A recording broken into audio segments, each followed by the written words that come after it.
ADA, we start with 1 hour chart. Just I want to give a quick update. First of all, if you refer to my last analysis, since the price was here, we mentioned if we get any trade setup for buy either as a sharp move flag or having entry above the top, we can take it because we mentioned we're looking for the 2.37 as a first target.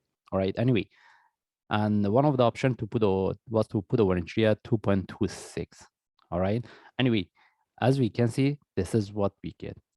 All right. For those traders, they put the entry at the 2.26 as what we explained in my last analysis. They got the trade with and also the price tag, the first target, and even there was opportunity to look for buy as a sharp move flag. This is the best we could look for trade. Okay.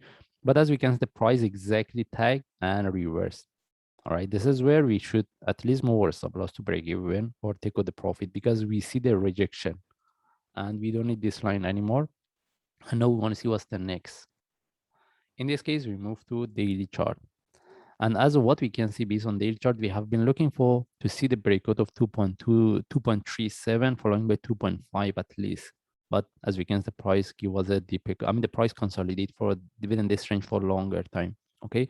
Can we expect this one to take correction and the price is still, I mean, more drop some more, and which can we expect the price tag 1.82? We cannot confirm, but the way is consolidating is very corrective. Technically, we can expect the price to drop. Anyway, we are not really interested to look for sell. We are more interested to look for buy, but we need to be aware of this.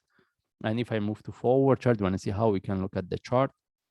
Now the question is whether we can call this one as a 3 waves as a flat in relative to this for one more drop, and this is the one is going to retest the previous low, or we can look at the chart in this way. All right, as a 1 2 3, as this one 1 2 3 1 2 3.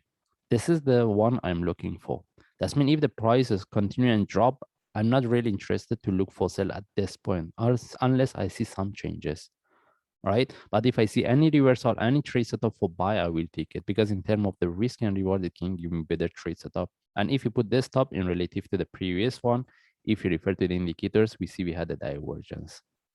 And as well here, that's why we can call this one as a 3 waves ABC in relative to this.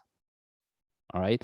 Anyway, for me, if I see the reversal at this point, any trade setup for buy, I will take it. But if the price continue, I just let it go unless I see the changes and I see this proper sell setup. And at this point, I don't see any trade setup either for buy or sell. And even if you move to 1 hour chart, as we can see, the price almost take the previous low. Now we want to see whether we can get the reversal as a sharp move flag or not to look for buy. Also having entry above this top can be an option. And what's the price above the top? Somewhere around 2.175 or 2.18. In case the price reverses as a sharp move, we will take the trade. And still we can look for 2.37 as a first target. We want to see whether if there is a reversal, we want to see whether the price can break 2.37 or not. Anyway, this is what I'm looking for at this point. It doesn't mean the price cannot continue. And even we can look for continuation, even we can look for the short-term sell, but it depends on the traders. For me, I'm more interested to look for the reversal. And in this case, we just follow the chart. If I see any update, I will share. Thanks.